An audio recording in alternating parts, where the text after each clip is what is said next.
Hello viewers, how are you? Today I'm in the Fukuoka, and as you know, this is the lot of global pandemic and the global political problem is happening in America. You call it Black Life Matter issues. What's happening wrong? I don't know how to describe it, but somehow, I'm also black from Pakistan, and one of my brothers, Louis Murty, is a black from USA. Yes. So I thought better to talk with him.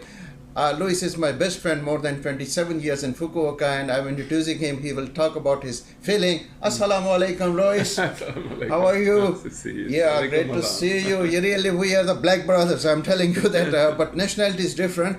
But somehow, Louis, we cannot describe that the whole world is watching on the news. I just wanting your personal feeling, your heart feeling. You're living, in New York long time. You adopted there, and now you moved to Fukuoka, running the bar here. What's your personal feeling, please? About the civil unrest in America? Yes, in America, yes. Maybe your families and friends, a lot of are living in America. Yes, of course. I'm from New York, as you know. And New York is also the center of the protests and the demonstrations that are going on related to the murder of George Floyd. Yes. Yes. The Black Lives Matter movement I see. is very much centered in New York. The actual incident happened in Minneapolis, a different city, but New York. The focus of New York was New York's energy, power as people. It has the potential to change things. Unlike any other city in America, New York can influence Washington. Yes, you're right. Yeah. New York can influence what decisions are made or what policies come out in Washington. I see. Actually, Luis, I was in America at the end of last year, December 28th. Yeah. I went with, as you know, I'm doing this interfaith religious praise prayers. Yes. So we decided to go to America. There was a big conference. And after that, we decided to go to the ground zero and pray for peace, world peace. And didn't know that when we prayed there and coming back to our countries, and finally this coronavirus and this pandemic is starting, on that time, something was spiritually feeling that something is going to be more worse than 9/11. And this thing happened, I don't know now it's getting worse and worse. Well, first this is coronavirus, now is the black matter issues. So what is you're watching the news, how do you observe it? It was quite a surprise to me, actually. I was not aware of the serious nature of the virus while it was still in Wuhan, China. In fact, I was scheduled to fly to New York via China. My flight was from Japan, China, New York. Wow. And my business partner, she told me, "Are you sure you want to go through China? They're having a virus problem." Yeah. I'm like, "Oh, virus problem. Okay. Virus problem. The flu, everywhere. I don't know what." But it was much serious than that. I was really not aware. Wow. And the situation changed very quickly. The flight was canceled. No way. And I very easily could have been in New York during the peak. Wow. Because the flight was canceled, I stayed in Japan. But very easily I could have been in New York during the peak. So as they say in the West, you dodged the bullet. Dodge the bullet comes and you But I have my family and friends in New York. So I So just very I want to difficult, know very this, difficult. what situation there? What? During the peak, I was in contact with a lot of my friends. Many of them work in the hospital. Many of them are nurses and doctors.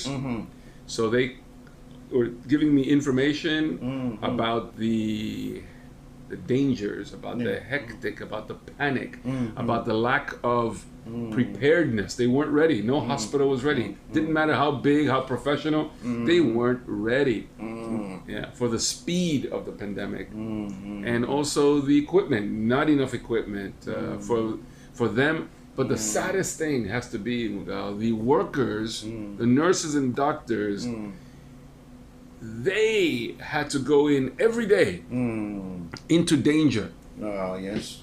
Yes, yes. And then very scared even to go home. Not to bring the virus home to their family and kids. Yeah, yes. Many stories of medical workers sleeping in the car, living in their car, living in their ambulance, refusing to go home because they're scared to give the virus to their family. It was heartbreaking. Yeah.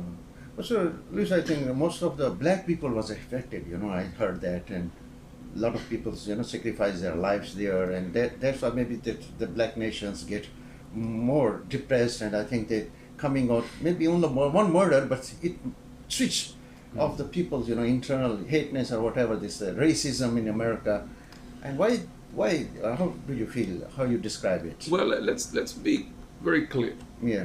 The virus, any virus, this virus, COVID-19, the virus does not discriminate. No, you're black or white, or you can be black, Indian, blue, Indian. In fact, I heard some dogs got the virus. The right. virus does not care. Okay, that's right. Right. So when people talk about that the black community got overly affected about the virus, they're not talking about that the virus discriminates against black and white.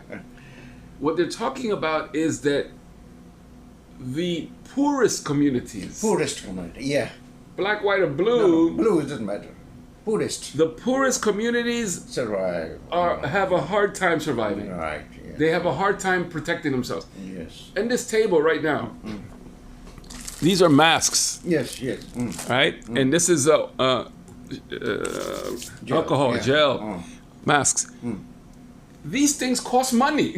Yes, of course. Yes. These things cost money. And at the peak of the pandemic, New York, Japan, wherever, these things cost more money. Double money, yes. Double, triple, 5 times, yes, 10 times more. Yes. 10 times more, easily.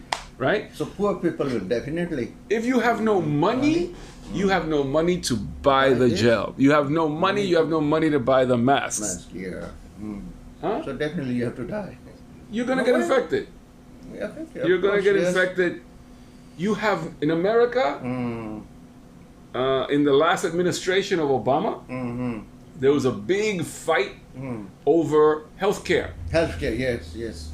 Right? America, Obama's administration wanted to give healthcare to the whole country. Whole country, yes. Yeah? Universal healthcare. Yeah. And this was a big fight with Congress. No, yes, no. And the private sector, insurance companies, no. Right? And now we're in a pandemic and people have no insurance. Yes. So we go back to the virus doesn't care what color you are. Yeah. But the hospital cares if you have insurance or no insurance. Yes. If you are poor, if you don't have the money to buy protection, you get sick. If you get sick, you don't have the insurance or the money then to go to the hospital and get treated. So disproportionately, of course, the black community, black and brown community, immigrant communities in America get affected more by the virus. More of those the people in those communities probably die from the virus. Yes. Right? Because we don't have the financial means to protect ourselves and take care of ourselves. Yes, you're absolutely right. Yes. Right? Well, Lucy, we have been, last time in Hiroshima when President Obama was here, we was covering, and making documentaries, he was viewers, we was making observers.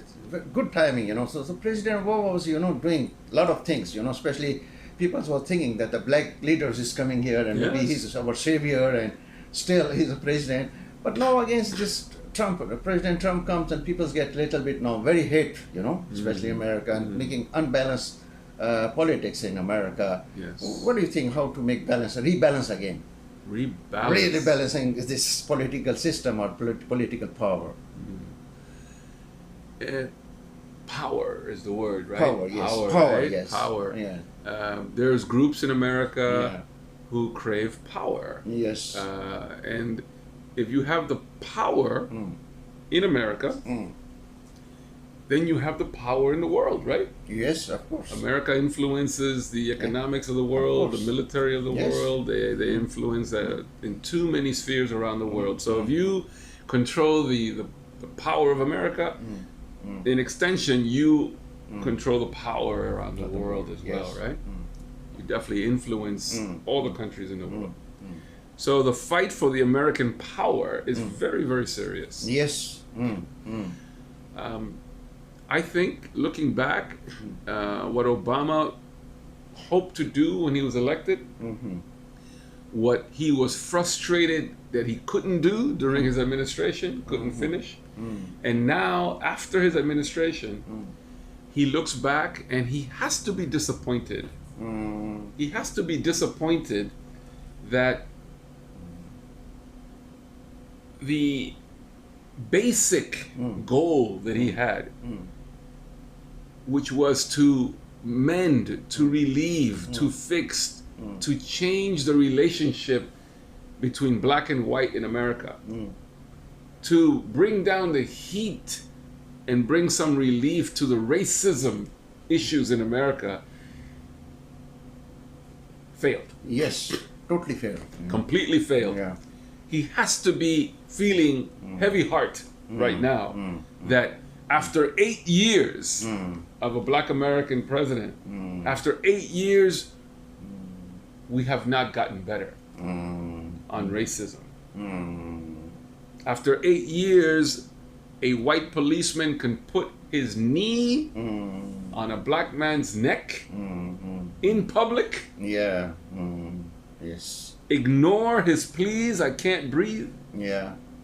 ignore the people around him going, stop it, what are you doing?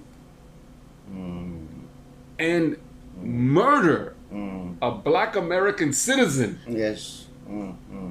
on camera. Yes. There's injustice. Totally injustice. Huh? No justice. We have to think about Yeah. this policeman. What's on his head? What's in his heart?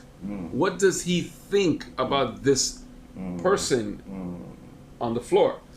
This is the case study. I hate to put it so simple, like academic, but this is a case study. You have to talk to this policeman and get deep into his heart, deep into his mind and his soul, Mughal, and find out why.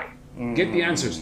It is the only way to improve in the future, Yeah. to remedy in the future. Absolutely. If we don't have his answers, his comments, his experience, his opinions, then we will never be able to fix this. Yeah. Right. Right? Yes. It's a very serious issue. It's very sad. Yeah. Very sad. Many people can argue that because of the pandemic, there was a lot of frustration in America. People were locked up. Yeah. And then this happens, so they explode, Yeah. maybe bigger, I right? see. And it's true, of course, people want out, so they explode. But also it's true that America elects a leader. They elect a president. And there are times, incidents, events in America where there's no explanation, and the whole country looks to their leader, Yeah. looks to their president, right? It's sometimes easier to look to your president than to look to your local government or look to your local police department or look to your neighbors. Nobody has an answer. Yeah. So you look to the national leader Leader. for some explanation, for some relief, for some healing, Yes. Really. All right. some sense. Yes.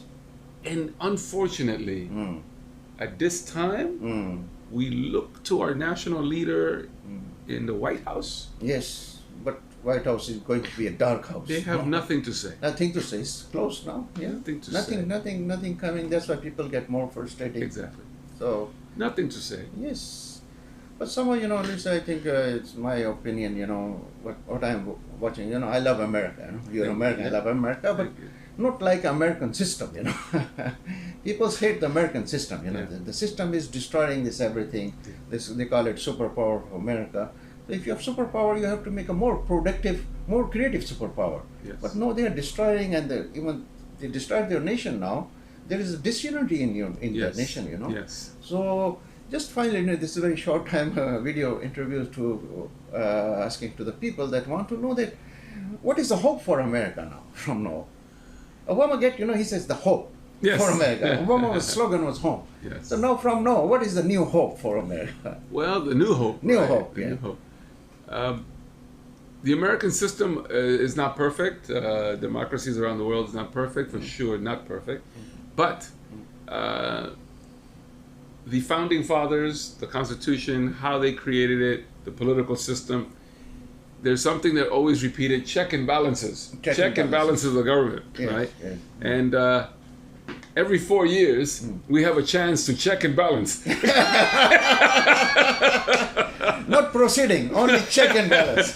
So we hope that in the next 4 years, in November, in the presidential election, America will check and balance. Check and balance. And balance that White House, because right now there's no balance in the White House. This is what we hope. Wow. That in 4 years we have a chance to check the mistake we made. And rebalance. Luis, thank you very much. Really, it's a very productive talk to you. Really, I want to make a 1 hour interview. We can talk a lot of things, but somehow, that viewers cannot bother more than 10 or 15 minutes. So I just want to ask to look at the camera and give your personal message around the world. People can understand English, so give your message to them, please. It's okay to be angry. It's okay to raise your voice. Right.